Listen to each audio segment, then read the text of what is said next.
Okay, so we're going to transition to the romance side. So we've talked about how that's not the foundation, but we need this, right? We need to find ways to stoke this element of our marriages. We're talking a lot in the playbook and in the free download about date night. And I think of date night very much as like training wheels for romance. And sometimes, sometimes the training wheels work so good that you just keep going. And April and I have been really dedicated to a date night.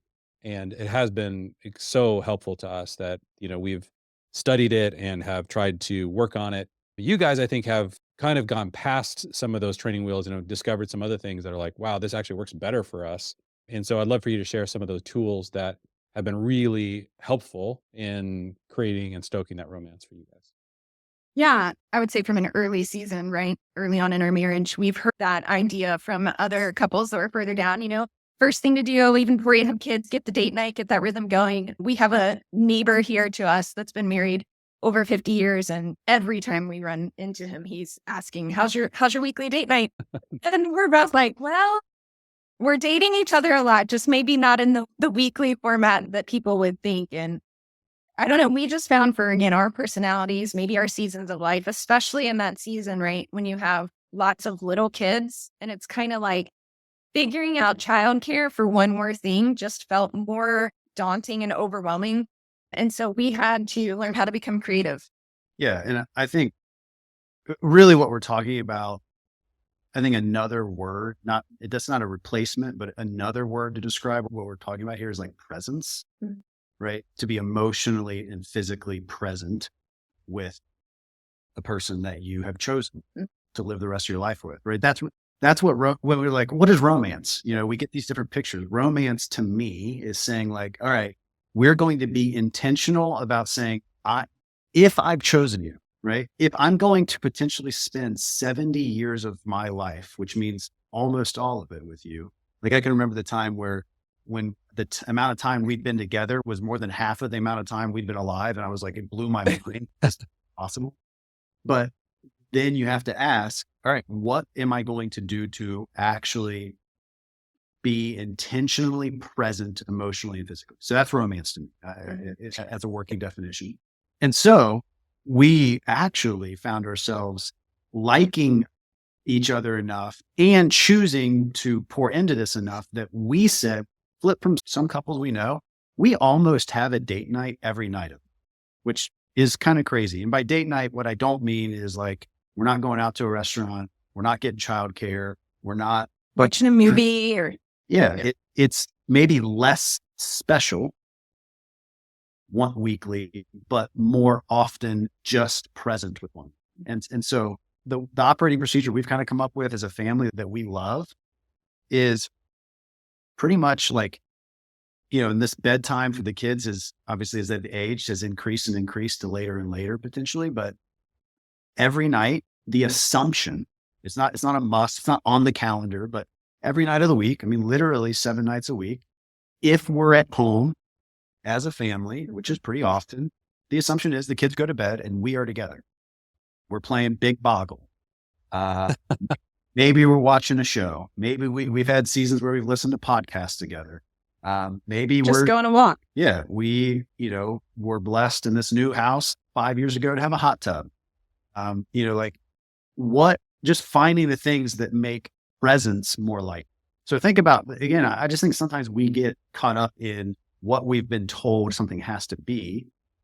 But if you were just hanging out with your buddies or your gals, you'd have a glass of wine and some chocolate. And it's like, oh, that fosters emotional and physical presence with one another. Yeah. So you have the sitting next to each other and kind of sometimes doing stuff together, but you also have the just time where we're sitting across each other in the hot tub, just talking and catching up and saying, how are you? How are you? I mean, that question, if you're willing to be honest, is such a powerful question. And you don't have to wait for a date night for that to happen. So in one sense, we break the mold and do it more often and more intense potentially than like a weekly date night. But the other side to kind of go to what do we do to foster that presence is like, okay, but hey, weeks do get crazy. Yeah. Hey, as life gets more and more busy with kids and any activities they have and ministry and work and businesses, we need some stopgaps in place, similar to this idea of like one of the purposes of like Shabbat, right? Is like the stopgap in a week, which obviously that would be helpful for a weekly date night. But for us, we found monthly was really helpful. Mhm. And instead of weekly date night where we take 2 hours Yeah. and pay for childcare for 2 hours, and we're kind of like stressed out of work to get there and getting back early because we've just said, all right, we are going to do an extended presence day together once a month. Not to mention some of the quarterly and annual rhythms that we have together, but really we call it Saturday. So it's a date and it's all day Saturday. So we kind of wrap Shabbat up a little earlier once a month, like around lunchtime. So we spend a full morning with the kiddos, do our stuff, hang out, be present with them and the whole crew. And then we'll exit and spend the next 10 to 12 hours together having relational time, like connection, presence, emotional, physical presence that way. And then this might kind of step into the part 3 that you're going to get into, Jeremy, potentially. But we also then tie in usually a business meeting into that same day, right? After we've connected relationally, after we've been present with one another, then we're way more open to going business mode and not going at each other, but being for each other. Yeah. And a lot of that Saturday stemmed from as our lives got busier, as our kids got older and they had more things going on, we noticed a need, like we need to kind of put our business hat on more in our family than we were. But every time we tried to do a traditional date night, which is great if it works out for people, again, it just wasn't clicking for us. We would come and literally be so exhausted from our days that we'd show up at the table and be like, I don't even remember what I needed to talk to you about, or I don't have the bandwidth emotionally to even process that right now. And it was like we were always at our worst when we came to the table. And so I know in the guide. I would say also we found, again, because of the amount of time, Yeah. the date night typically was that like 2.5 hour timeline. And it was almost just about the time that we were finally like exiting whatever we're back in reality, or, back with the kids or back with solving some other problem that was real time. So that's where the extended date day really became, and doing that once a week would be really tough. So we were like, oh, what's the balance? Let's do that monthly. Yeah. And so we had a friend who's a single friend that's kind of like an extra aunt to our kids. And she gifted us those Saturdays. So we literally would work out with her like, hey, here's the date we want. Does that work for you? And she blocked that out. So it eliminated difficulty with childcare. Our kids were being fed into by like this aunt figure that they loved and had fun with. So it felt like no one was lacking. Instead, we were actually all winning. And then what was great is after those Saturdays, Rhett and I were able to walk away for the next month feeling like we just had this massive, amazing whiteboard session. And so when we touched points in these shorter moments throughout the month, it was like, oh yeah, don't forget we had that thing. How are you doing with that? Sweet. We could have easier touch points on the business side, but then have these better touch points after kids were in bed or whatever, and we're just sitting on the porch. Very good. Yeah. Yeah, I love kind of your description of, look, let's break down what this is down to first principles. We want romance, but what are the components of that? I think that can be a little bit different in terms of like what goes into that recipe for different Mhm. people. And so some people, I think that presence is such a huge percentage of it.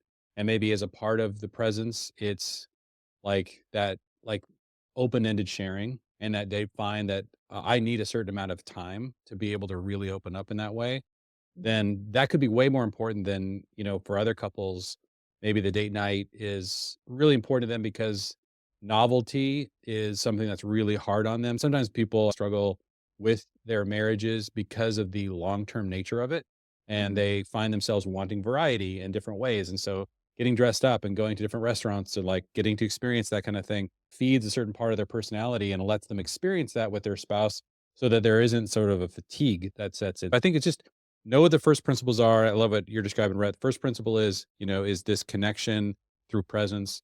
What gives you that? And, understand those elements and then rhythmically do that. And so Right. for you guys, there's a daily and a monthly rhythm. For a lot of people, it could be a weekly rhythm. But whatever it is, yeah, that's what we're trying to capture. And we're doing that intentionally. We're not going to accidentally experience that. Like, we have to protect that time. You guys have done a great job, by the way. I love enfolding singles into trying to figure out how to make this work for your family. You guys have done that ever since I've known you. And I think a huge topic for a lot of people, especially with larger families, that, we need that kind of help. Like we've certainly used that as well.